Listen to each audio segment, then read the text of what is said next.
What is up, everybody? Welcome back to Coast Coast Gridiron, a football podcast. Episode 23 coming at you. Back-to-back guests joining me. Jason from over at Hussey's Huddle. Jason, how you doing, buddy? Thanks for joining me today. Yeah, thanks for having me, Cole. Really excited to do this series every week, and really looking forward to talking about some Buffalo Bills football and some NFL football in general. Yeah, so speaking about the series, as we teased about last episode here on the podcast, with Jason and I kind of getting into the live streaming on YouTube a little bit more this CFL season, we decided to dip our toe in the water as far as NFL live streaming comes. So Jason and I will be doing our very first one, official live stream September 12th. You can find that on my YouTube channel, but as well the next day, Jason will post it over on his YouTube channel, Hussey's Huddle. You'll be able to find that in the description. You can look at my channel. Jason's channel is not hard to find. We will be doing that every Tuesday. And to kind of get prepared for that, we wanted to kick things off with the season. What is it now, Jason? A little over, 11 days, I believe. The Chiefs play Detroit. Not this coming Thursday, next Thursday. So very soon. I guess that's 11 days I'm thinking about for the Bills play. That's less than 11 days. That's around Wednesday tomorrow. 8 days until we have some NFL football here on our TVs, and we're all enjoying that, I would imagine. So to kick things off, both of Jason and I, big blue and bright, beautiful blue today. Before we get into our NFL predictions, we decided to get a little bit into. We got news today of the Bills' 53-man roster being released, so some people being cut, the official roster being set. So before we get into our predictions, Jason and I decided to talk some Buffalo Bills on today's episode. And before we do that, I'd like to remind everybody to like, comment, subscribe, follow, rate, review. Please be sure to check out the Apple Podcast channel, all the good stuff that we got going on this football season. Jason, I guess I'll kick it over to you. What are your kind of excitements for the Buffalo Bills going into this season? Yeah, I'm really looking forward to this season. I think it's a very unique season in that I think that a lot of people will be expecting the Bills to win the division for the fourth year in a row, but I think the competition has stiffened, and that may actually help the Bills. That may help the Bills in terms of facing higher quality opponents in the division, even though the record may not be as gaudy as 13-3 like they were last year. I think they're going to be a very battle-tested team. They have a very tough schedule this year. So if they make it through and win the division for the fourth straight year, they're really going to have earned it this year. So, like I said, the 53-man roster was set earlier this afternoon. And with that being said, I figured Jason and I would kind of go through position group by position group, kind of just give our opinions and thoughts of how the position group was made up, and just kind of maybe our thoughts and concerns of anything that we thought about the roster going into this season. So, Jason, I think the first place that I wanted to start was the linebacker position. Obviously, that's been quite a busy topic point this season in Bills Mafia due to Tremaine Edmunds leaving in the offseason, and that kind of not really being filled with an outside presence. Obviously, we drafted Terrell Bernard last season in the draft. Terrell Dotson is a former UDFA by the Buffalo Bills. AJ Klein, and then Balin Spector, a few other guys that were in the mix for the position, but AJ Klein's a veteran in the league now. I think he's well over 10 years in the NFL, so kind of you might know what to expect, what you're going to get from him. And then as well as Balin Spector, he was actually put on IR after. So pretty much for I guess those that maybe aren't aware, it's a little bit of roster gymnastics by Brandon Beane. If you don't have 4 accrued seasons in the NFL, if you're released, you have to go through waivers, and then the 31 other teams in the NFL can claim you.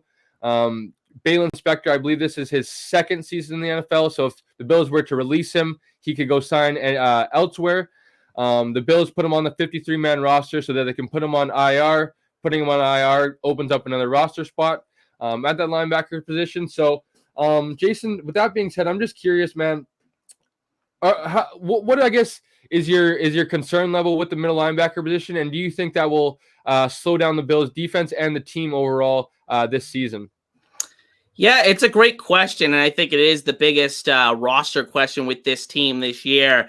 And I think the big thing is that Tremaine Edmonds, when you think about what he was for the Bills, he had his issues, but he was a presence. He was a guy that gave us a little bit more of that heavy hitting presence that I don't think we have otherwise on the defense. We're just known notoriously as a pretty light defense. You got guys like Matt Milano who are undersized starting in the linebacking core. So I'm interested in seeing if that element is missed with Edmonds, lost to the Chicago Bears. So I think it's going to be very interesting to see what happens with that. And, in terms of like the middle linebacker position, in terms of its importance, I think it's kind of talked up enough about too much about how much it is. What I was saying is that I meant to say is that the linebacking position, some people kind of overrate it and how important it really is. And I think that we need to wait and see what these other guys can do, like Terrell Bernard. I think Terrell Dotson, we kind of know what he is at the NFL level. But I think we need to wait and see what these other guys can do before we make too much of a judgment on how big of a hole in Edmonds is missed with this defense. I think it definitely is a concern for sure. With that being said, with the level of concern, I think it's somewhere to like towards the bottom. I don't want to downplay it too much, right? Because obviously it's the middle linebacker position. It is important, Jason, right? But if you look at the Bills defense, right, you have safeties like a Micah Hyde, Jordan Poyer behind him, guys that have been in the system now for 7 years, played with each other now for 7 years. You look at outside, we're hoping that Trey White's back to form this year.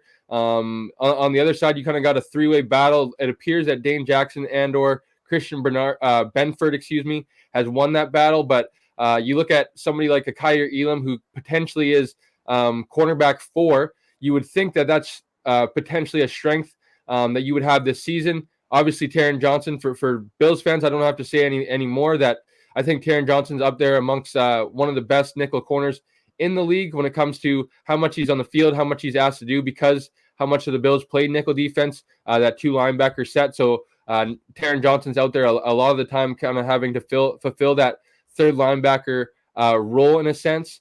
And then you look at beside him, Matt Milano, an all-pro type linebacker who's going to do a lot of, I don't want to say the dirty work, but if I'm not mistaken, I want to say Matt Milano had double digits in tackles for loss last season. A guy that's very active behind the line of scrimmage, shoots gaps, and hopefully Terrell Dotson's just able to clean up the mess and hopefully just not able to kind of mess things up. If he's able to just kind of do his job and kind of blend in and go with the flow that I think the defense will go this year, I think it'll be something that's a little bit more, a little bit. I don't want to say a surprise because I feel like Bills fans, right, have kind of been, their ears have been all up and they've kind of been waiting for a linebacker to kind of take hold of this position. It hasn't happened quite yet. It appears Terrell Dotson is going to start kind of by default. I believe, Ben Bernard and Spector have been missing time at training camp and throughout training camp with hamstrings injuries. That's why Spector went on IR earlier this afternoon. So if Terrell Dotson can just do his 1/11th, I believe is what they like to call it there in the building. I think it should be business as usual on the Bills side of things on the defense. So moving position groups, I guess. We got into it a little bit there, Jason. To the cornerback room, I think that is another talking point this offseason that's been high up there on Bills Mafia's list. So the official depth chart looks like Tre'Davious White, Taron Johnson, Dane Jackson, Kyer Elam, Christian Benford, Sharan Neal. So obviously, like I mentioned, it appears that Kyer Elam is going to be listed, or I'm not too sure if they're going to kind of platoon them where they're kind of rotating series, but I would imagine that would be what looks like Benford and Dane Jackson would probably be rotating. It appears, Jason, that Kyer Elam, former first-round pick from just a year ago, will be I don't want to say a bench player, but when you're not kind of a nickel corner, you're not really subbing in and out of the game I'll be curious to see if they put Kyer Elam on special teams. So just what are your overall thoughts? Obviously, it's a good thing that, first round picks don't just automatically come in here and start.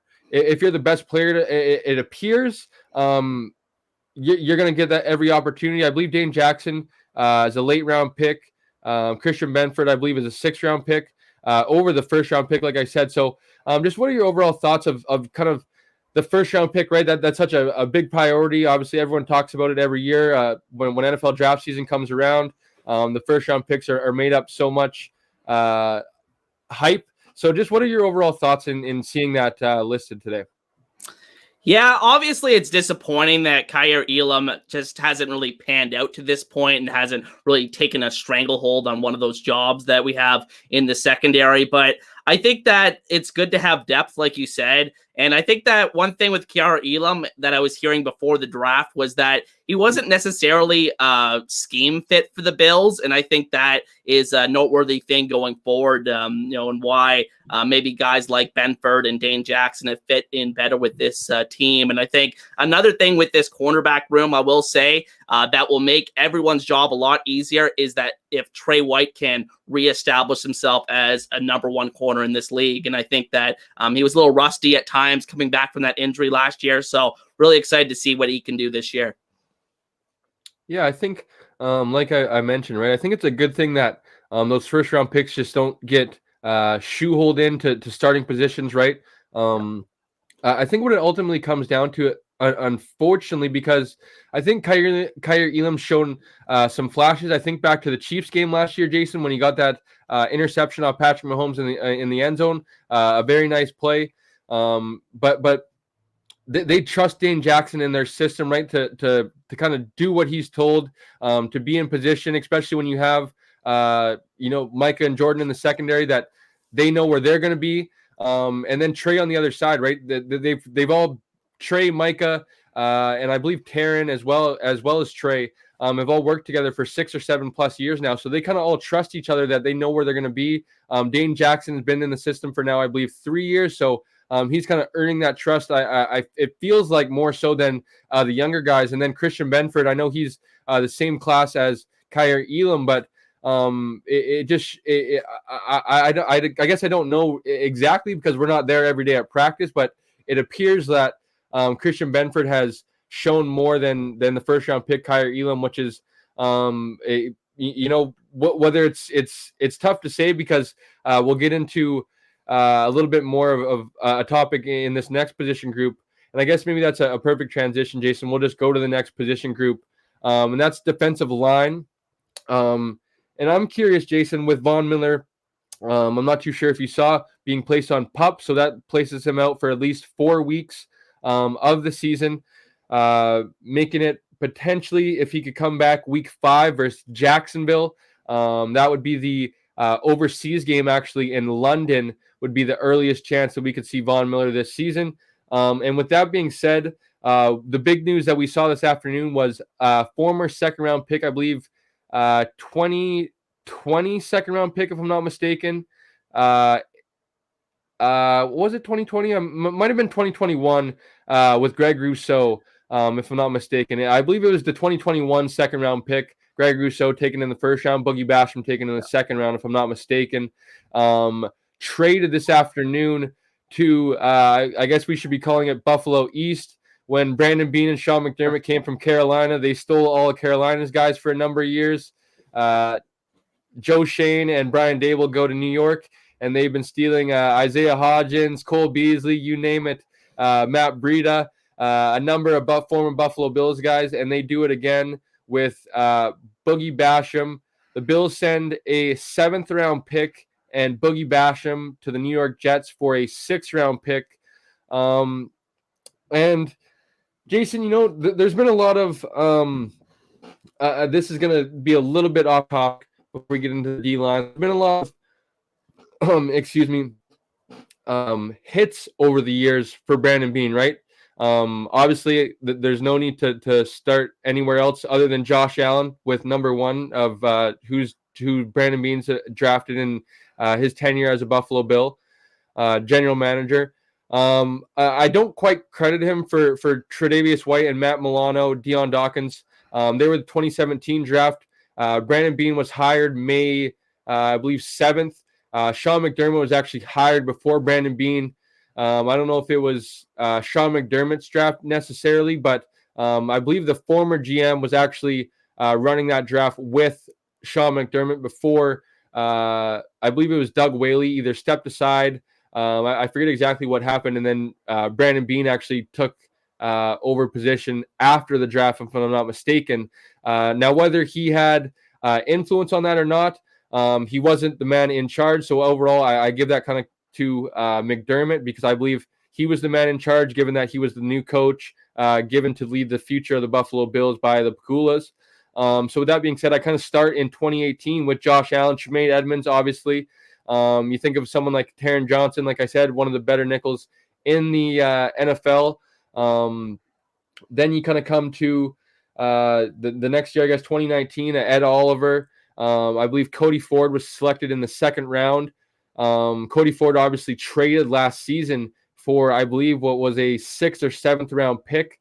And that kind of gives me that kind of sounds familiar. If it sounds like I'm repeating myself, Boogie Basham obviously let go today, a former second round pick, virtually for nothing. Not that it's nothing, right? Because I speak about Christian Benford being a former 6th round pick. A guy like Dane Jackson being a late round pick.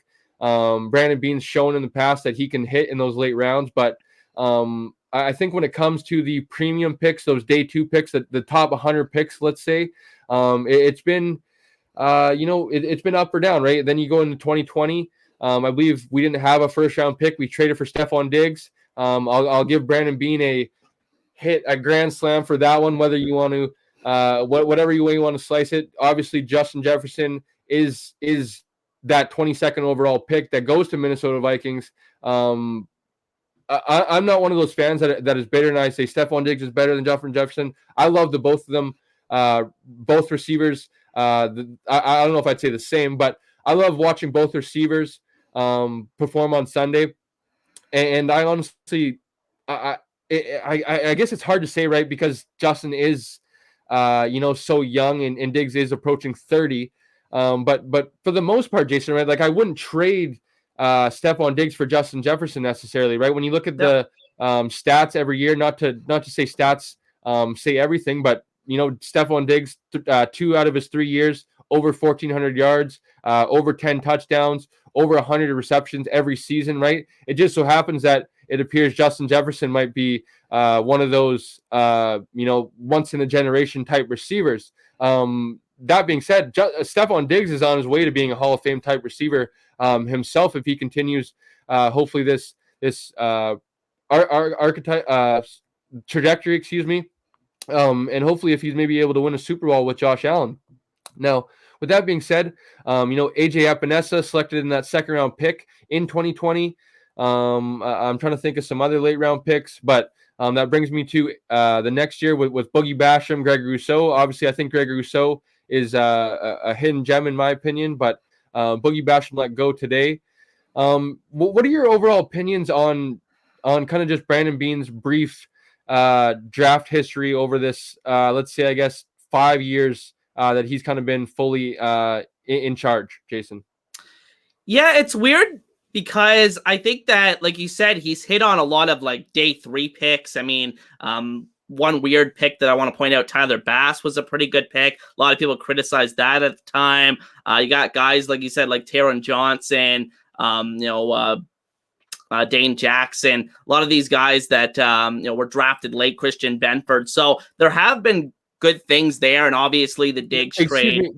Dawson Knox as well. But before I leave out Dawson Knox is another draft pick as well. That's panned out fairly well. Yeah, absolutely. So there definitely have been those hits, but I think my biggest problem with Brandon Beane is that when you target a weakness on your team so aggressively, and that's what the Bills have done with the defensive line the last several years, and I don't think there's really been that many true impact players. Look at that much to show for it. Yeah, exactly.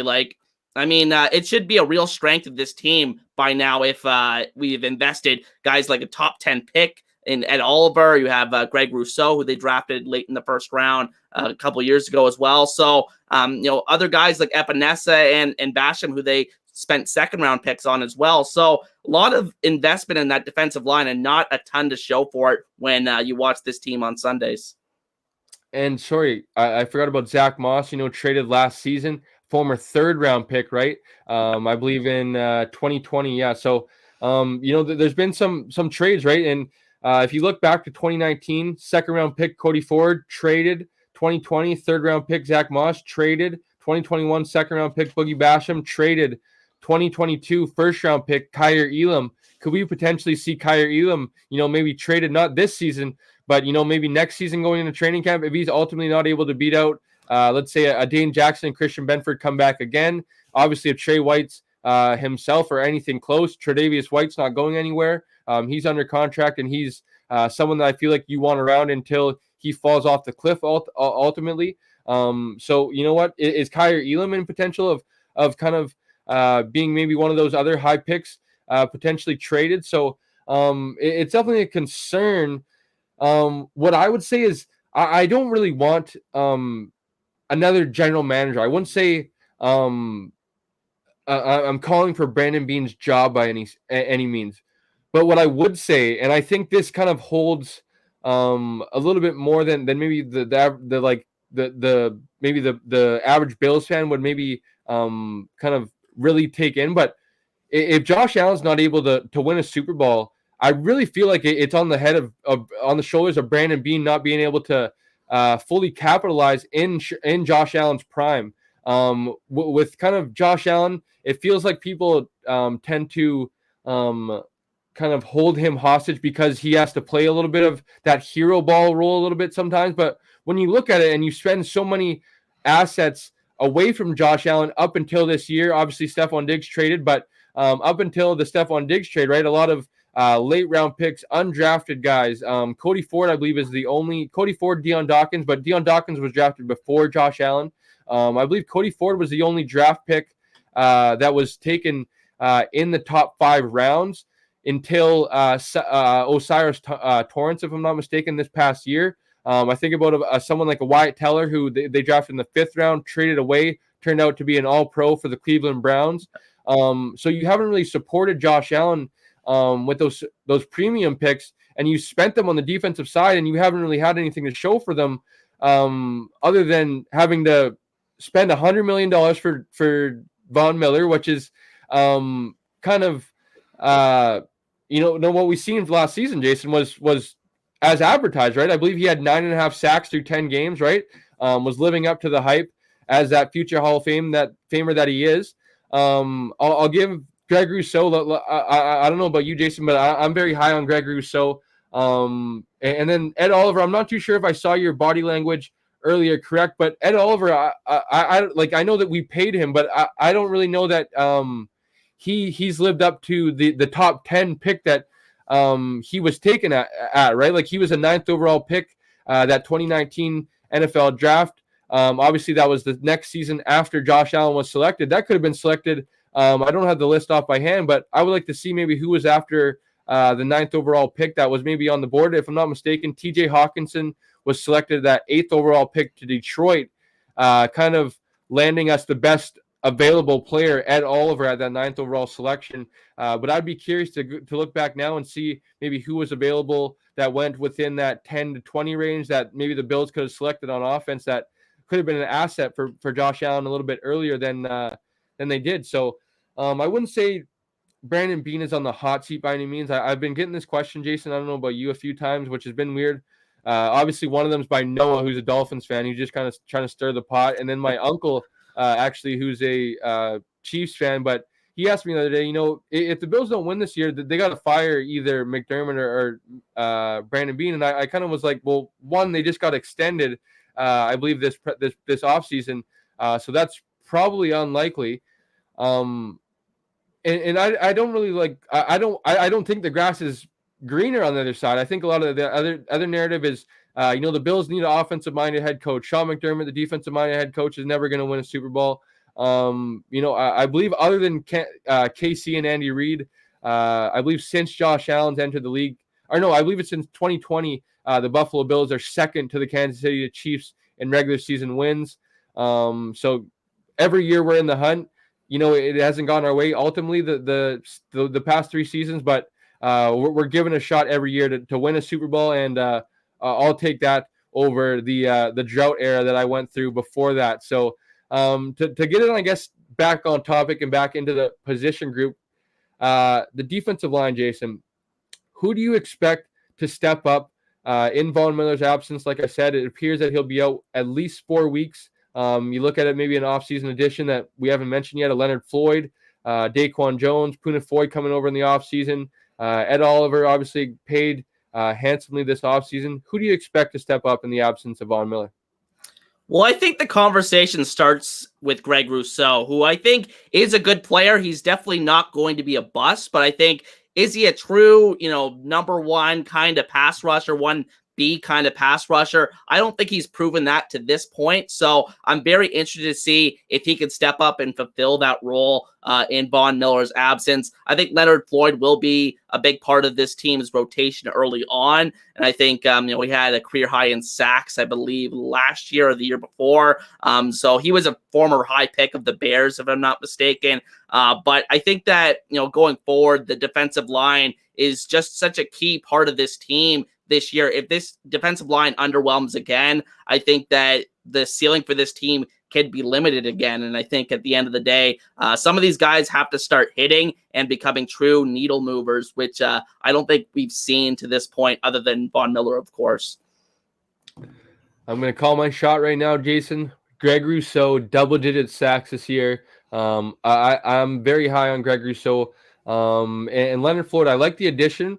I don't expect him to make an impact those first 4 weeks. I expect him to maybe do a little bit more of the dirty work. Gregory Rousseau gets some more of the credit of those sacks. When Von Miller returns, he's able to slide back into that kind of rotation role, come off the bench for Von Miller and or Gregory Rousseau. I believe then's when we'll see maybe his sack numbers kind of start to maybe rise a little bit.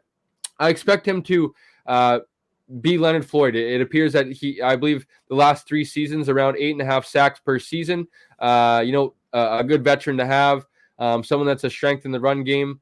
And I believe he'll start to kind of feel the presence of Von Miller, juice him up when he's able to maybe not have to play so many of the snaps. So it'll appear Kingsley Jonathan will maybe kind of be elevated up into this rotation, and or Shaq Lawson, obviously former Buffalo Bills first-round pick Shaq Lawson. I believe tested free agency, Jets, Miami, if I'm not mistaken, came back. Saw the grass was not green on the other side. Back into the rotation. I think his best self is in Buffalo, being that run defender. And I think with AJ Epinesa, those guys can kind of fill the role of all together, as well as Greg Rousseau kind of coming onto the scene and letting his presence show a little bit more. And to close out the defensive line, Jason, I don't need to – you said it perfectly. I think this could be a big thing that is maybe the Achilles heel of the Bills. You need to get after Joe Burrow, Lamar Jackson, Patrick Mahomes. We saw it week 6 last year when we were able to get after him. We beat the Kansas City Chiefs. Later on in the season, when you don't have a Von Miller, not that the Bengals game went very long, but that first one, the unfortunate one in the regular season, I believe they jumped out on us early. No really pass rush. Burrow really able to pick us apart. In the playoffs, once again, Burrow not really a much pass rush, able to pick us apart once again. The defensive line is going to be a big time spotlight. And I think they're going to be they tie into, I don't need to tell you, Jason, right? Like complementary football. If they can do their job up front, that makes it easier on Tyrell Dotson, Matt Milano being able to get tackles. It makes it easier on the defensive backs not having to cover for so long, and vice versa. So I guess to switch over to the offense, Jason, and let's get into that. And there's no other way, I think, to start it with than the tight end positions. The Buffalo Bills kept 3 tight ends. The DKs, Dawson Knox, Dalton Kincaid, and Quentin Morris. I'm curious. This is maybe kind of a little bit of a hot take, and maybe just a little bit premature. But I'm curious. It's in my opinion, it's not much of a hot take, Jason, because I think of the lack of duos. But do you think the DKs is what I'm dubbing them. Dalton Knox, Dalton Kincaid. Do you think they have an opportunity to be the best tight end duo in the NFL this season? I do, but my one question is that tight ends in the NFL have generally struggled to transition in their rookie year. It's you look at guys in just recent history. A guy like OJ Howard was really highly drafted, struggled to transition. He was seen as one of the more pro-ready tight ends.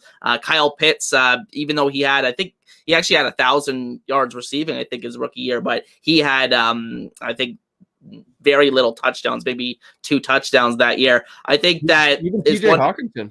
Yeah, exactly. There's guys. Traded. He got traded from his drafted team. So. Yeah, it's hard to develop tight ends in this league. I think it's worth noting, but I think that when you look at the fact that these guys, Kincaid and Knox, should be pretty interchangeable in this offense, and I think that they have something specifically planned for Kincaid and why they prioritize that position by selecting him in the first round, and after also giving Knox that big contract, they plan to use these two guys on the field at the same time, and I'm really excited to see all the different things they can do with that. Yeah, man, I am very excited. I know it's the preseason, ladies and gentlemen. I know, relax. But from what I saw in the preseason, man, I'm sure I'm not alone. I loved it. I know the brief time he only got what probably is honestly maybe even a half overall with Josh Allen. Not too much work with Josh Allen and the starters overall. A little bit of time with Matt Barkley and Kyle Allen, I believe, in the one game. But I was liking what I saw. And like you said, I believe they have a plan for him. It appears, unfortunately, it's funny because when Dawson Knox was drafted, he was kind of dubbed as that athletic guy, obviously being the former quarterback, had never scored a touchdown in his college career, played on the same team as, A.J. Brown, DK Metcalf, those guys hogging all the touchdowns at Ole Miss. He was a former quarterback when he went to Ole Miss, transitioned to tight end, if I'm not mistaken. Kind of was still learning the tight end position, if you will, drafted in the 3rd round to the Buffalo Bills. Like I said, folks, not to knock Brandon Beane too much. I will tip my cap all day. The 3rd round pick, he found, a very capable starting tight end in the NFL, someone that does a lot of good things, and I think is underrated a little bit overall. He's kind of really improved his overall game. He was dubbed as not a great blocker. I believe Lee Smith was kind of that guy that was the Bills' kind of dirty work, grimy, run blocking tight end. And Dawson Knox was kind of more of that split end tight end where you split him out, where I would imagine that we're going to see Kincaid in a little bit more of that role. And it appears Knox is kind of transitioning into more of that dirty work tight end role where he can actually be relied upon to be trusted in pass protection, if you will, and or the run game. And I think that's what the role will be is Knox will be kind of trusted to be a little bit of that dirty work. But I expect Dawson Knox to not be forgotten about in that kind of red zone area as one of Josh Allen's favorite targets since they've been together. And I just think Kincaid will get every opportunity to be involved as long as he keeps being consistent, catching the ball and not giving them any reason to take him off the field. So I guess to move positions, Jason, we will get to the offensive line. And the offensive line, the interesting one I'll look at the picture here. We kept 9 offensive linemen. Deion Dawkins, Mitch Morris, Spencer Brown, Connor McGovern, Ryan Bates, Cyrus Torrance, David Edwards, Alec Anderson, Ryan Vandermark, and Tommy Doyle gets placed on IR due to the, I believe, fractured ACL. He had a significant knee injury, season-ending knee injury. And with that being said, Jason, I don't mind, or I honestly kind of like what they've done inside with the depth inside with, I think of Connor McGovern, Ryan Bates, Osiris Torrance, David Edwards, 4 legitimate guys that can kind of start for you, I feel like, at any time that have started significant snaps. David Edwards started for the LA Rams in the Super Bowl, if I'm not mistaken, or at least was on the team, gave them significant snaps. Connor McGovern, former starter for the Dallas Cowboys. Osiris Torrance, it appears, will be the starting right guard for the Buffalo Bills this year's 2nd round pick. And then Ryan Bates, business as usual. He's been a very plug-and-play guy that's been fairly consistent over the last few years for the Buffalo Bills. But outside, do you think the Buffalo Bills have done enough to protect QB1, considering, after Deion Dawkins, after Spencer Brown, who there's maybe a little bit of concern around Spencer Brown. There's not too much depth when it comes to, names. It appears Ryan Vandermark, I'm not too sure his brief history as a pro, but it appears he'll be the first man off the bench as the swing tackle, right tackle, left tackle. What is maybe your concern, and do you think the Bills have done enough? Obviously, it's kind of a league-wide thing that offensive line is hard to come by, but in your opinion, have the Bills done enough to protect Josh Allen long term? I think it's going to come down to Spencer Brown. I think they've shown a lot of faith in Spencer Brown over the past few years, really invested a lot of playing time in getting him developed. I mean, he's made a lot of mistakes along the way, but I think that the athleticism with him is there. But I think the key is just consistency. And I think that, I like what they've done in terms of the interior offensive line. Like you said, spending the second round pick on O'Cyrus Torrence, I think really solidifying that guard position, because I think the interior of our offensive line has really struggled to get a push the last few years in the running game in particular. So I'm looking forward to seeing if that improves this year. But yeah, like I said, I think the right tackle, Spencer Brown, it's going to be a very important year for him. And I think he is really the main question along this line. And it will be tested week 1. The New York Jets, folks, their defense is very good, very fast, and very big and mean up front. You look at it, obviously, I don't need to tell anybody about Quinn Williams. He is obviously maybe towards the strength of our offensive line inside. But O'Cyrus Torrence is going to get a welcome to the NFL week 1 right off the bat, going against Quinn Williams, some of those downs when he's trusted to go one-on-one with the All-Pro. One of the best at the defensive line, interior defensive line position. So to move towards the backfield, Jason, the running back position, James Cook appears to be RB1. And then obviously we brought in Damian Harris, Latavius Murray in the offseason. Unfortunate, Nyheim Hines lost for the season in a jet ski accident. I think, honestly, this is I don't know if I want to say perfect, but this is a dream scenario backfield, in my opinion. It appears James Cook is the 3-down back that we drafted him to be, hopefully. I'm definitely higher than maybe most on James Cook. I think he can do some good things for us in the passing game as well as the running game. He showed some strengths in the pass protecting game in preseason as well, being able to step up and not miss his assignment. And then you look at the last preseason game. Damian Harris comes in the goal line. He punches it in. And I think what Damian Harris and Latavius Murray are going to bring is, maybe 45, 50 hits off Josh Allen, in my estimation, probably, Jason, right? Where in that short yardage area down towards the goal line, maybe 3rd and 1, 4th and 1, where, by all means, folks, when it's money time, when it's 4th quarter, when it's when it's playoffs, for sure, no holds barred. Josh Allen is running. Do not be mistaken. They will let him go. But when it's week 1 to 10 and maybe it's quarters 1 through 3, let's say, Jason, right? Like, let's hopefully we can maybe rein back some of those hits on Josh Allen. In my opinion, I think this is kind of the perfect backfield to do this. And we saw that kind of take place, right? James Cook be able to kind of carry the load, let's say 20 to 20. And then inside the 20, you have Damian Harris and Latavius Murray check in. I'll be honest, Jason, for my fantasy team, hopefully not too many of my fantasy mates that are watching in the league are watching the episode today. I know a few of them will be, but as someone that took James Cook in a keeper league, seeing Damian Harris get checked in the goal line, steal James Cook's hard work touchdown, something I'm a little concerned about. But overall, as a Bills fan, I like that very much. And what do you say about that?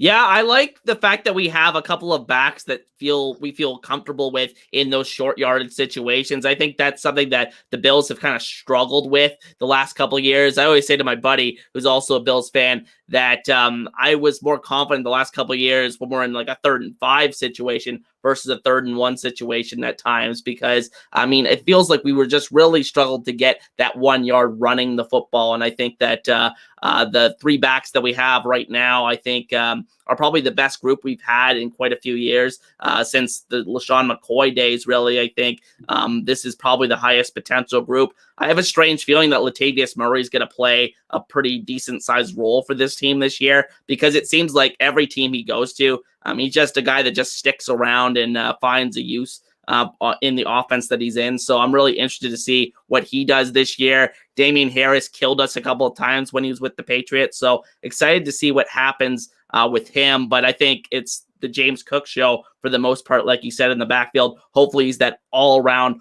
well-rounded back that we really can rely upon to close games and win us games this year. Yeah, so speaking about Damon Harris killing us in the past, Jason, I'm hoping this is, a little bit of payback from the past when Bills players would leave the Bills in the offseason, go to New England. I think of i.e. Stephon Gilmore, going to New England, being their best self, and really playing us twice a year and it being like, well, this is just terrible.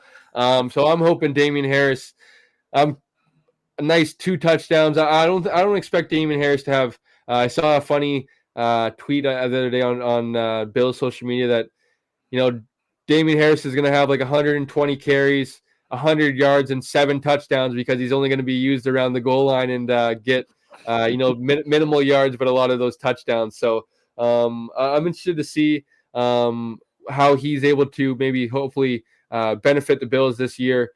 He said, I felt like I've had my best games against the Bills, jokingly, but hopefully the Bills bring out the best in me, like they've done in the past when I play them. So interested to see how that pans out. And to go to our last position group, no, folks, I did not skip over the quarterbacks, but there's breaking news. Josh Allen made the 53-man roster. There was no need to discuss that, so I wanted to kind of combine them all into one. Unfortunately, we will talk a little bit about the quarterbacks. Matt Barkley put on IR, out for the season, what appears to be an elbow injury. I would imagine something along maybe a UCL, a Tommy John, something like that. Unfortunate for Matt Barkley. Really just a good guy. He's been important to the quarterback room over the last few seasons. When he stepped in there, he's done a fairly decent job for a backup quarterback. But quick off topic, since Jason and I, this is our thing. Brandon Beane, I am asking you, please go get Nathan Rourke and sign him. Unfortunately, Jason, I believe he has to be signed to the 53-man roster. If he was going to be put on the practice roster, he would have an opportunity to go back to Jacksonville if he would like, which I would imagine he would probably like because he knows the playbook. Why go learn another scheme? I feel like that kind of hampers you potentially a little bit, unless maybe he's just ultimately rubbed the wrong way. It appears there was a few tweets by Forehand that maybe there was some promises made around when Nathan Rourke was signed that he was going to be given a legitimate opportunity to compete for QB2. I don't give a crap, excuse my language, what anybody says. Nathan Rourke should beat out CJ Beathard. I don't think that's some sort of hot take whatsoever. I think he gives you a ton more upside, in my opinion. Call me biased. I know I have BC Lions behind me. I am from British Columbia. Yes, I watched him do his thing here for the BC Lions, but bias aside, Brandon Beane, please go sign Nathan Rourke. That would make me the happiest man alive. And I guess get into the quarterback / receivers. Jason, do you think the quarterbacks, receivers are kind of on pace to have, business as usual season? Another 3,500 passing yards, maybe a 37 plus touchdowns, something like that. Do you expect kind of this Bills receiving core as well as Josh Allen to kind of be business as usual this season? Yeah, I wouldn't be surprised if the numbers are even better this season, just given that all these other pieces that they brought in. I think they're more of the outside pieces. They're not necessarily the core pieces to this offense. Obviously, Kincaid could be a core guy for us going forward, but I think that, in terms of guys like Trent Sherfield, Deontay Hardy, Justin Shorter, Khalil Shakir, I think those guys, a couple of those guys were here last year, but I think that those free agent additions could be pretty big for this offense. And I think that, maybe they'll improve our after the catch ability. I think that a guy like Deontay Hardy could really help in that area, because I think that that's something that Stephon Diggs does well, but I don't think necessarily Gabe Davis does well as a receiver out there. So I think that having a better combination of skill sets, kind of like having a guy like Cole Beasley like we had a couple of years ago, because I think a couple of years ago our offense was even better than it was last year. So I think getting back to that level is definitely possible, and I think the guys they brought in give us a chance to do that. Yeah, man, I'm looking forward to it. I think people are a little bit hard on Gabe Davis last season. I think Gabe needs to improve that catch percentage. I believe he had over, I want to say like 100 targets or something like that. Only 50 receptions, if I'm not mistaken. So that's a 50% catch percentage, which is not great. I can't sugarcoat it any less, Jason, to be honest. But I expect him to do a little bit better in that department this upcoming season.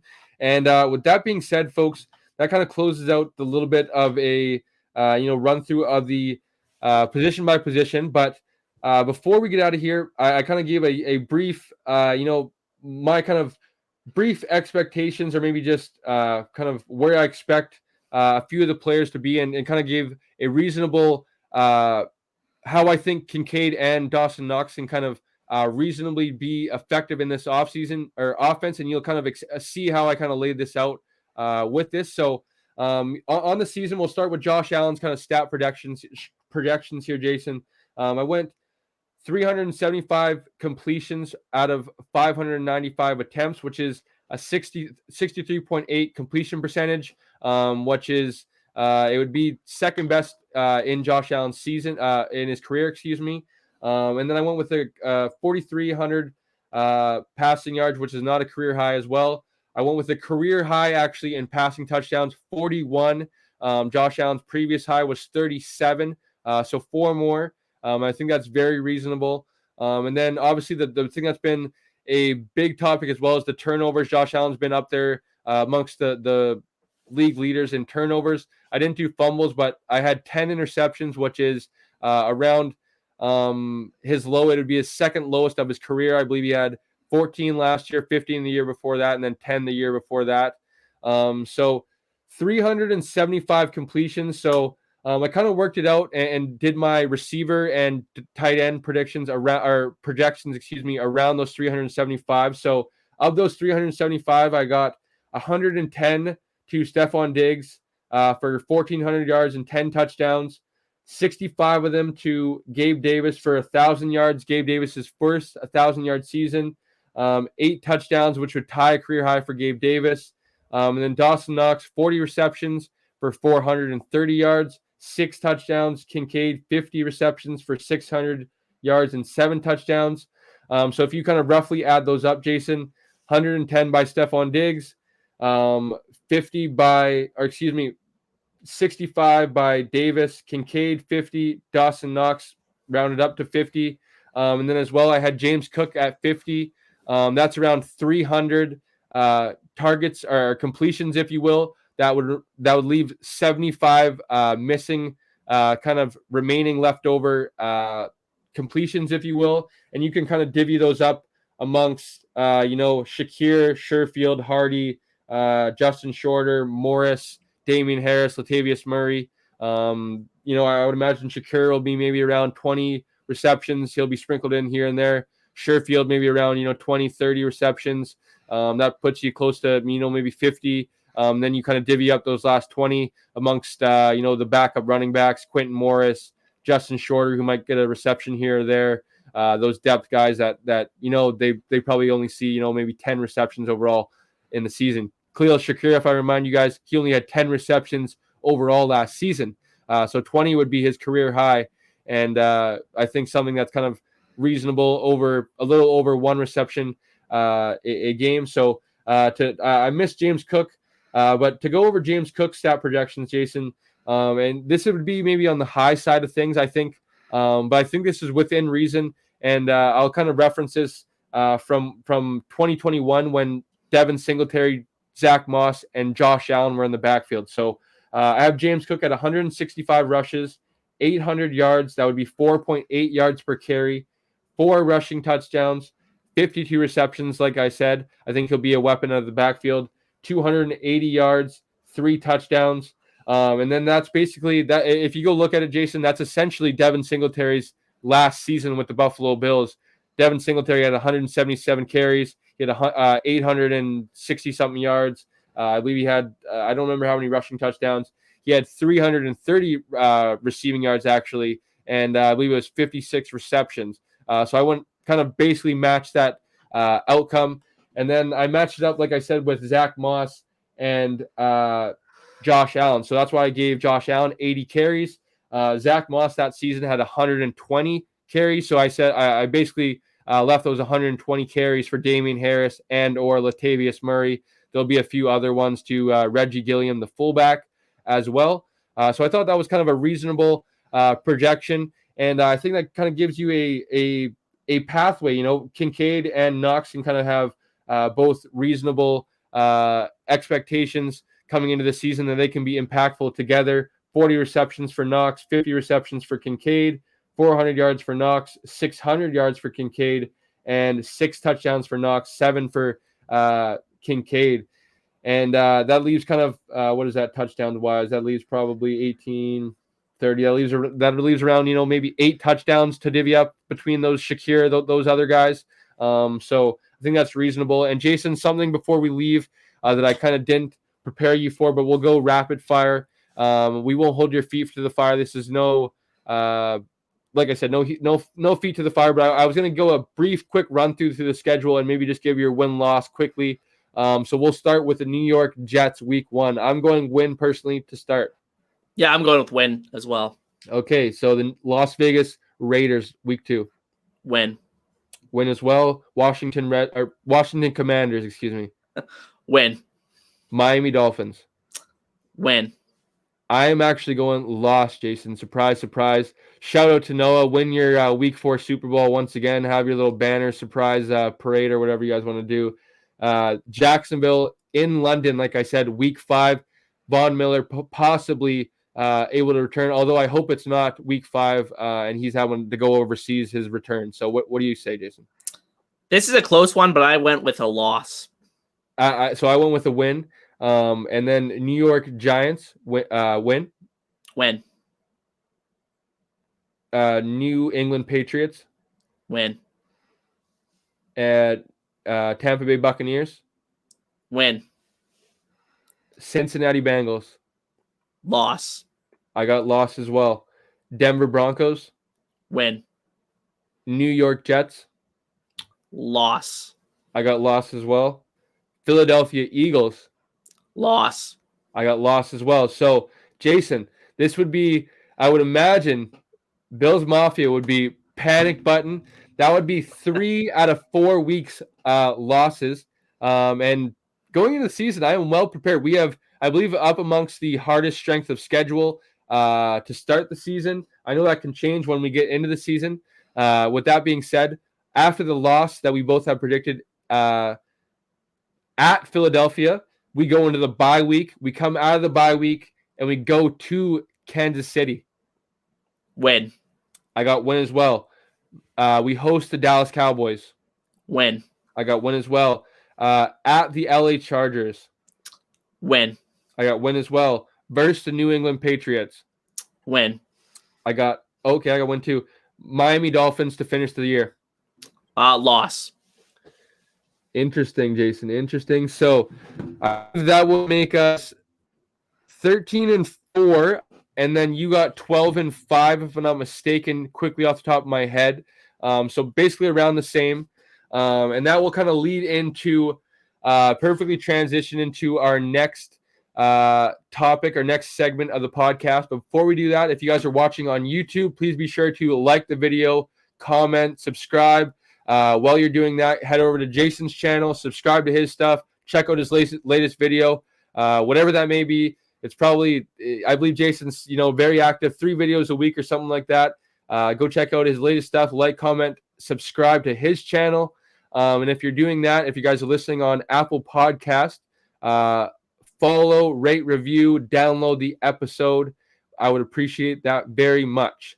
Jason, that was about an hour, my friend, and that leaves us probably about 15 minutes to go through our standing predictions for the NFL season. I would definitely think I speak for both Jason and I. We are very excited for the NFL season to start very soon here.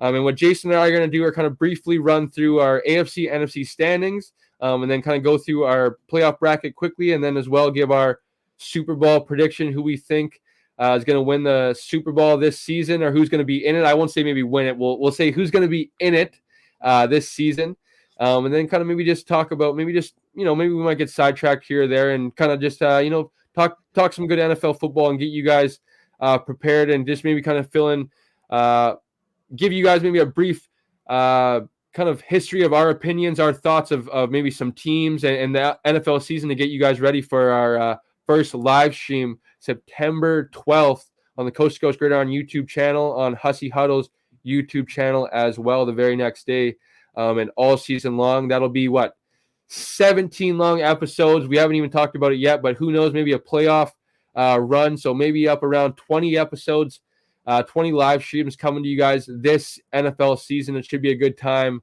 And something that's it's the downside of podcasting, I'll be honest, Jason, is not being able to interact with the chat. The live streams, I tell you guys, if you guys are listening on the episode, the podcast today, it's not live streamed, unfortunately. But when you guys are catching us live stream weekly, please feel free to come interact with us on the chat. We would love for you guys to fill up the comment sections, go back and forth with us. Even if you guys think our opinions were big dummies, we kind of embrace debate. I feel like both Jason and I. And it's always good to get another opinion and maybe change our opinions moving forward, right? I think that's a good thing to kind of evolve and maybe have a open mind when it comes to those side of things. So, Jason, that being said, would you like to go first? And I'll leave it up to you, buddy. You can start NFC, AFC. We'll give our predictions first, and then we'll kind of maybe we'll swap, and I'll go first and give our run through the playoffs, and then get to the Super Bowl. Yeah, absolutely. So I'm going to start in the AFC. I'm just going to quickly run through the order of the divisions that I have here. So AFC North, I have the Bengals winning it. I could see other teams getting in the mix there, but I think overall Joe Burrow's not going to miss that much time from the looks of it. So I think they'll still ultimately end up winning the division. I have the Cleveland Browns finishing second. I have the Baltimore Ravens finishing third, and then the Pittsburgh Steelers finishing fourth to round it off. Really hard to pick a fourth place finisher in that division. Then the AFC West, I can't see anybody but the Chiefs winning that division. The Chargers have had some good regular seasons recently, but I think that it's really going to be hard for a team to really beat the Chiefs out record-wise over the course of a season. I have the Chargers finishing second, the Broncos finishing third, and then the Raiders finishing fourth. I think it's going to be a long season for them. In the AFC South, I have the Tennessee Titans finishing first, with the Jaguars finishing second, Texans finishing third as a pretty competitive third-place team. They're going to be trying to win this year with their first-round pick traded away for next year with the Will Anderson trade. So looking out for them, but that roster has a long way to go. And then the Colts I have finishing fourth with rookie quarterback as well.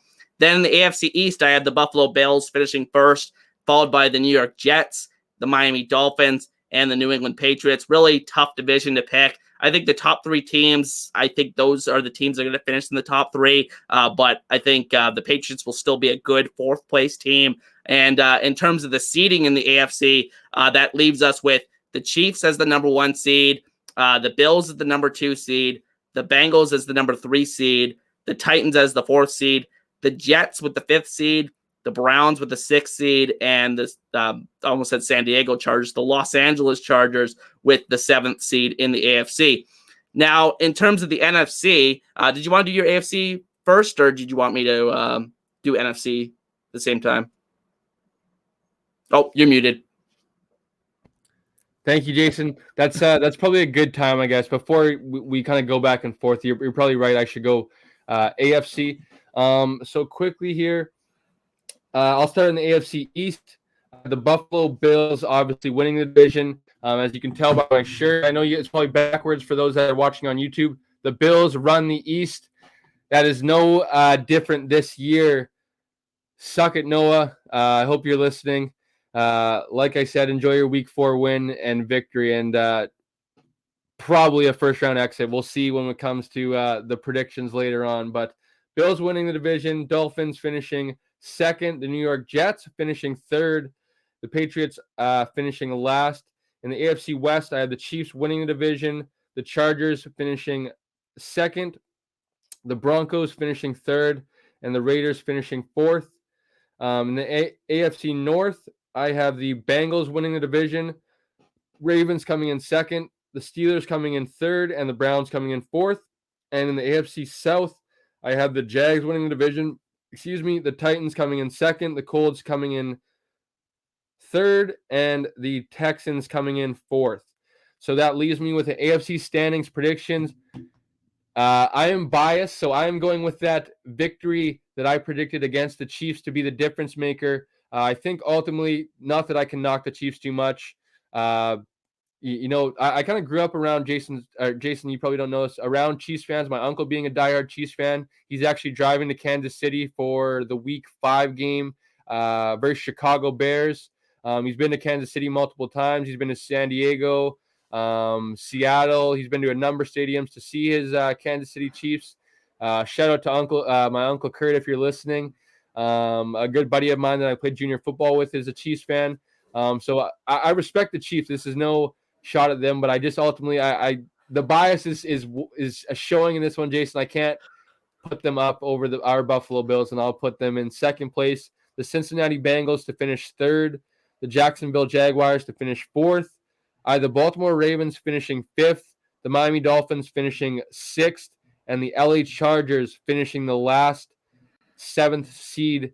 Yes, you guys heard it right. I did not put the New York Jets that everyone has been celebrating winning the Super Bowl already. Obviously, they've been the talk of the football world with Hard Knocks. Jason, I don't know about you. I've been I guess you could say a diehard fan. Shout out to actually episode 2, my first ever guest here on the podcast, Derek Dennis. That's how I was introduced to Derek Dennis way back in the day. Actually, I was in a spare block in high school, Jason. Probably should have been doing my homework, honestly. I was sitting there watching Hard Knocks videos on the computers, learning about Derek Dennis, learning about the NFL, learning about football in general. I have loved that. Has been a staple every season. It comes out, I watch it right away. I binge watch it. I have not watched one episode this year. I cannot get myself to watch it. Everyone's been saying how likable the New York Jets are. Oh my God, you're going to fall in love with them. I cannot get myself to do that until maybe after the season, after we beat their breaks off. And yes, I do not have them making the playoffs. I think they will maybe underwhelm a little bit more than people expect. And I just think ultimately the Miami Dolphins, if Tua is able to stay healthy, I think they're more of a dangerous threat, in my opinion. More high-powered offense. I know Aaron Rodgers just won the MVP, back-to-back MVPs just 2 seasons ago, folks. I know it's not that far away, but I think he is, if it's stock up for Tua, which I think it is a little bit, right? I think Tua's maybe his arrows probably tended to point upwards, right? I think Aaron Rodgers, not that it's pointing down, I would think it's pretty maybe flatlining, right? He's not going up. He's on the back 9, let's say, of his career, right? Like the light is at the end of the tunnel for Aaron Rodgers. And I think just ultimately I put more trust in Tua Tagovailoa, Mike McDaniels, and that Miami Dolphins down there in South Beach. So to swing it back over to you, I will give it to you to get the NFC going. Yeah, absolutely. So NFC North, I am buying the Detroit Lions hype. I'm going with them to win the NFC North for the first time since, the last time they won the division, I believe, was the 1990s. So be a long time coming for them. I think it's going to be a great season for the Lions. I have the Minnesota Vikings finishing second, the Chicago Bears finishing third, and then I have the Green Bay Packers finishing last in the NFC North. A pretty rare occurrence for them. In the NFC West, I have the San Francisco 49ers, easy choice to win that division. And then the second place, I kind of went back and forth. I think that if Matthew Stafford stays healthy this year and the main guys stay healthy for the Rams, I don't think they're going to be a truly terrible team, even though they have some major depth issues. Don't think they're going to be a contender or anything, but I think I have them finishing second here. And then the Seattle Seahawks, I think they're a tough team to predict this year. You could argue they overachieved last season, so I have them sliding back a bit here, finishing third in the NFC West. The Arizona Cardinals, easy choice, unfortunately, to finish last in their division with the Kyler Murray injury. And then the NFC South, I have, this is probably my big, bold take, I have the Carolina Panthers finishing first in the NFC South with Bryce Young.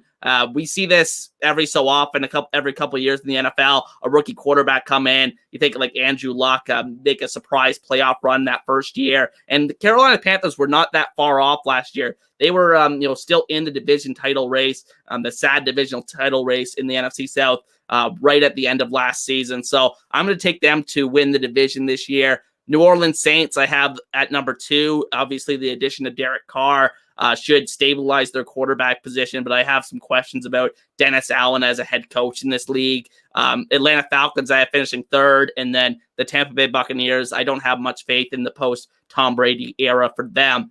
Now, in the NFC East is probably the most interesting division in the NFC.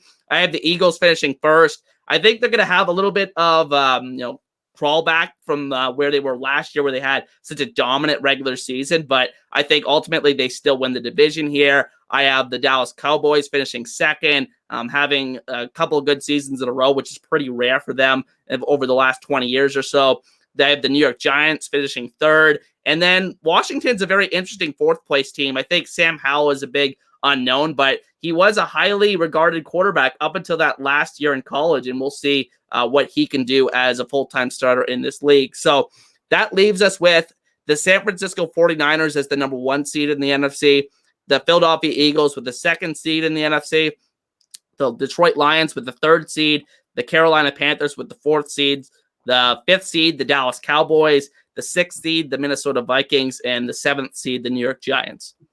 I love it, Jason. So I will start in the NFC East, and I'm going with the Philadelphia Eagles, the reigning NFC participant in the Super Bowl.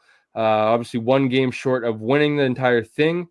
I think they'll be back to, who did they get, I believe, from Georgia, that big defensive tackle. People were freaking out about how did he fall to 10th pick, I believe. Jalen Carter. The other fellow from Georgia with the glasses, I believe, is an outside linebacker type player. They continue to kind of add assets into that defensive line. And as a Bills fan, I envy what they've been able to build up on that defensive line, a mix of veterans with young guys that have seemed to be paying off so far. And I believe Jalen Hurts is his arrows is pointing upwards, as well as, you look at AJ Brown, Devontae Smith, excuse me. Those guys are definitely up there, rival any two. They rival Tyreek Hill, Jalen Waddle as some of the best. Okay, I thought social media. I thought I just got an update that the Bills traded. And it was just an earlier update, Jason. We almost got breaking news on the podcast. What a thing that would have been for the episode. Back to business. I got the Dallas Cowboys at number 2. I have the New York Giants. We'll go with the New York Giants at number 3. The Washington Commanders in number 4. Jason, quickly, side topic. Did you see the comments that Ron Rivera had about Sam Howell? No, what did he say? So I'm not too sure but Sam Howell was obviously on the team last year. They obviously had Carson Wentz and then Taylor Heineke start some games for them last year. I'm a big fan of Taylor Heineke. I won't say that. I won't shy away from that. He actually said, I didn't even kind of know. He basically said I didn't know who he was last year. I didn't even know he was this good is kind of what he said. He's like, if I knew he was this good, I would have started him last year. And I was like, isn't that your job as the head coach? And then because Taylor Heineke was on the Pat McAfee show, and Sam Howell got to start the week 18 game, the last game of the regular season for the Commanders, because Taylor Heineke said, I guess he said to the coaching staff, like, you guys should get a look at this Sam Howell kid. Like I know my future is kind of not here. And obviously, I believe Taylor Heineke signs in Atlanta later in the offseason.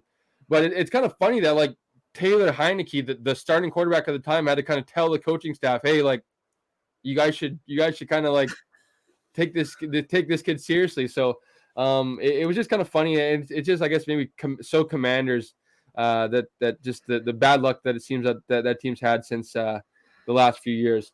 So to get back on track, Jason, NFC West, I have the Seattle Seahawks actually winning the Seattle Seahawks.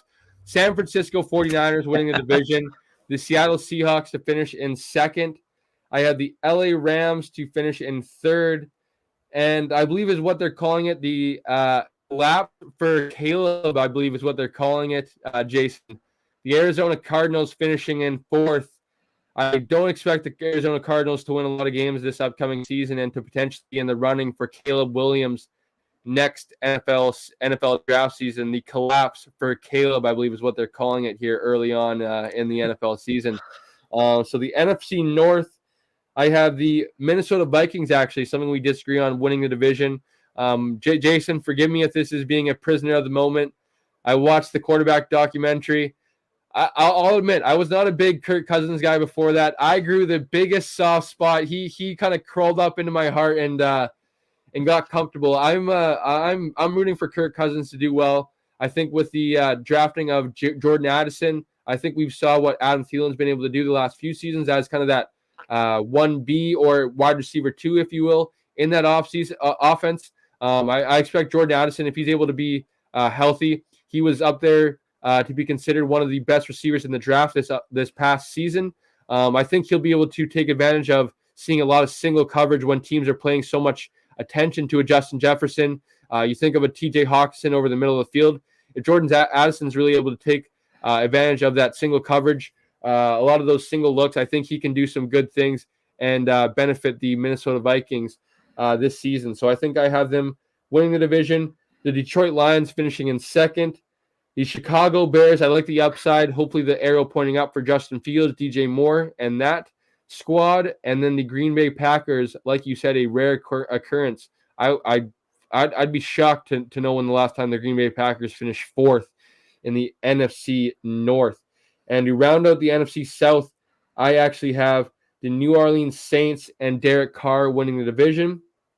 And then I have, let's go with the Carolina Panthers to go second, the Tampa Bay Buccaneers to finish third, and the Atlanta Falcons to finish last in the division.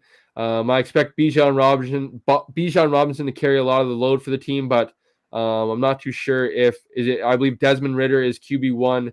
I'm not too sure if he is going to be able to deliver any kind of hope for the team moving forward. I believe he is a third or fourth round pick, not taken. Do you remember? Second round, I think Desmond Ridder was, yeah, but probably late second round, I think. Yeah. Forgive me. So, not too sure. I just expect maybe Atlanta to maybe finish towards the bottom and maybe able to select maybe their potential future franchise quarterback to pair with the Kyle Pitts, Drake London, and Bijan Robinson. I think they have the weapons. I just don't know if they have the quarterback. So that would leave me with NFC standings of San Francisco in first, the Philadelphia Eagles in second, the Minnesota Vikings in third, the New Orleans Saints in fourth, the Dallas Cowboys in fifth, the Detroit Lions in sixth, the Seattle Seahawks claim my last playoff spot in seventh. And Jason, I guess, should I go first? I guess we'll flip things back. I will go through my wild card weekend. We can go through this quickly. I will go AFC and NFC, and then I'll swing it to you, Jason. So I will go wild card weekend. I have the Kansas City Chiefs, the second seed, hosting the seventh seed LA Chargers. I have the Bengals and hosting, the sixth seed Miami Dolphins, and the fifth seed the 4 seed Jacksonville Jaguars hosting the 5th seed Baltimore Ravens. I have the Kansas City Chiefs beating the the LA Chargers, moving on. I have the Bengals beating the Dolphins and moving on. I have the Baltimore Ravens beating the Jacksonville Jaguars, moving on. And to go to the NFC wildcard weekend, I have the Eagles beating the Seattle Seahawks. I have the Vikings beating the Detroit Lions. I have the Cowboys beating the Saints in the final wildcard weekend. Jason, I will send in things back over to you. Yeah, so my wild card predictions, I have the Chargers matching up against the number 2 seeded Bills. I have the Bills taking that one. I had the Bengals versus the Browns, the 3 versus 6 matchup. I have the Bengals winning that matchup. And then the other AFC matchup is the Jets and the Titans. I have the Jets winning that matchup. I'm sure Cole will love that one. And then in the NFC wildcard weekend, I have the Giants and the Eagles, with the Eagles beating the Giants for the second straight year in the playoffs. And then I have the Lions versus the Vikings in the 3 versus 6 matchup. I have the Lions winning just their second playoff game, I believe, in the Super Bowl era in this season. Wow, what and a stat. yeah, it's an insane stat. I think the only win they had was in 1990 against the Cowboys, I believe. What a stat. That's a great stat, Jason. I know. I'd be so happy for them because they're like kind of like a second team for me. They're like the Bills in the NFC. But getting back on track here, I have the Cowboys versus the Panthers, with the Cowboys winning it and going on to the divisional round. Awesome. So that leads into the divisional round. And, football season's not even here, folks. I know it's a week away, but I already cannot wait for wildcard weekend playoffs when they're here. That's the best, folks. You get off work Friday, you're gonna kind of do whatever you do Friday. Wake up Saturday, you got a whole slate of playoff games. You go to sleep Sunday, you do it all again. It's the best. Divisional round, that would leave the Bills to face off against the lowest remaining seed. So that would be the Baltimore Ravens in my scenario. So no surprise here, folks. I have the Buffalo Bills beating the Baltimore Ravens. I believe it was in 2020 when these two teams faced off in the divisional round. That was the famous Taron Johnson pick 6 game, heard around the world, heard around Bills Mafia world, I guess is what I should say. Unfortunately, that was not actually with a full capacity in Highmark Stadium. I could only imagine what it would have been like. The stadium might have collapsed of the roar that might have happened with that pick 6 on Lamar Jackson. Taron Johnson going the other way 100 yards, and ultimately kind of the final dagger of that game. And then the next game would leave the Kansas City Chiefs to play the Cincinnati Bengals. Obviously, they built quite the rivalry the last few seasons. I had the Kansas City Chiefs knocking down the Cincinnati Bengals and moving on to the AFC Championship, which would set up the Buffalo Bills to play the Kansas City Chiefs in my AFC Championship. To go back to the NFC divisional round, I have the 49ers taking on the Dallas Cowboys. And this one was a tough one for me, Jason, because I think ultimately, not to lay too much of a teaser, but I thought ultimately I was going to pick either of these teams that I picked. Whoever I picked to win this game was probably going to be my representation of the NFC. And I have the San Francisco 49ers beating the Dallas Cowboys. And then the Eagles taking on the Minnesota Vikings. I have the Minnesota Vikings beating the Philadelphia Eagles, going to the NFC Championship to face the San Francisco 49ers. Jason, I will send things back over to you, buddy.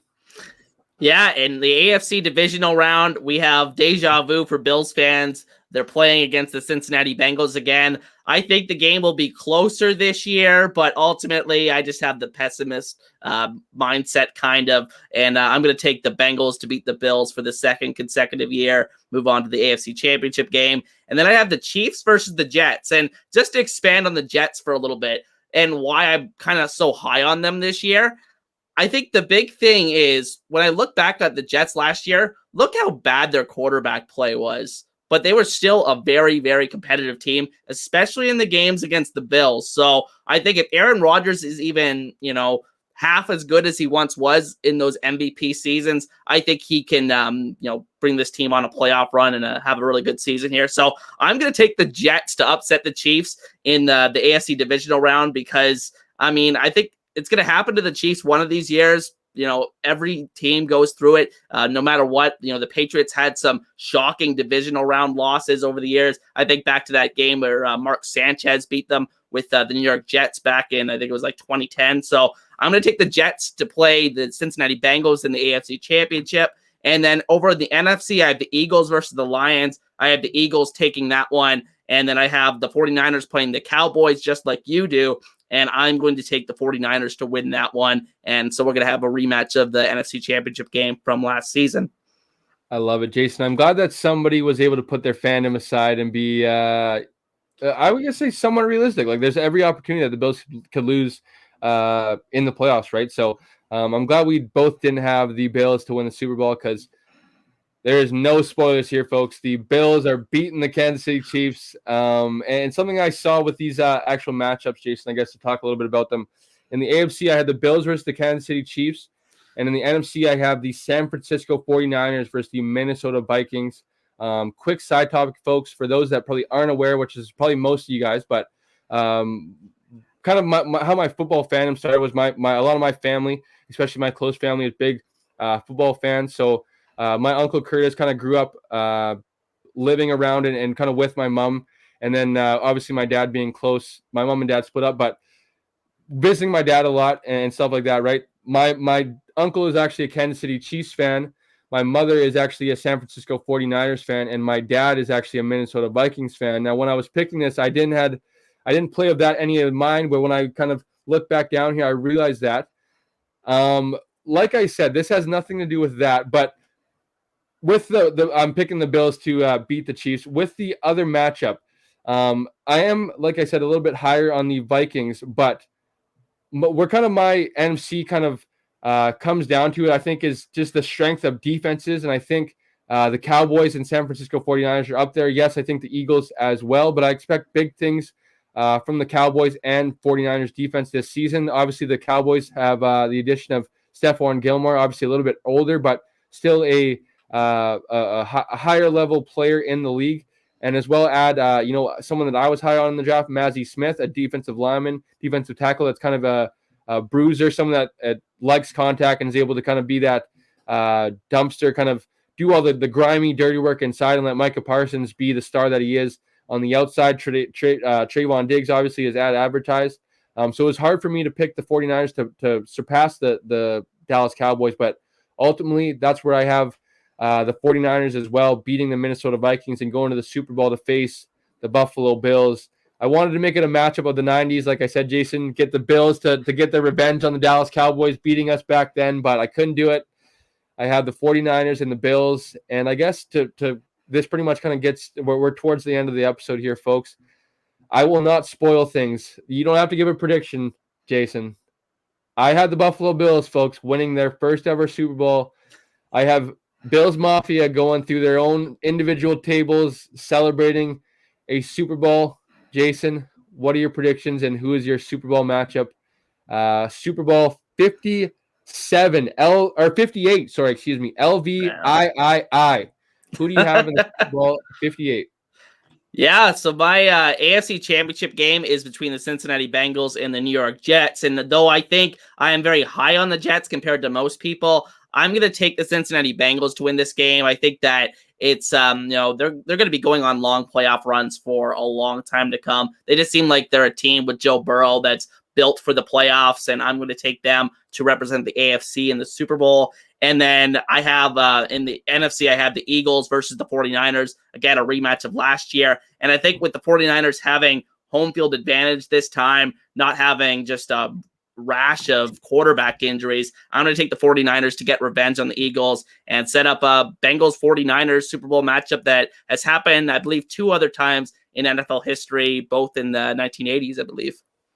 So that's a little interesting, though, Jason. We had obviously, we shared a little bit of notes before we recorded the podcast, but we didn't share our picks with each other. We both had the San Francisco 49ers, and that's maybe kind of something before we get out of here, maybe just something I could ask you, we could go back and forth with. Why are you personally so high on the San Francisco 49ers?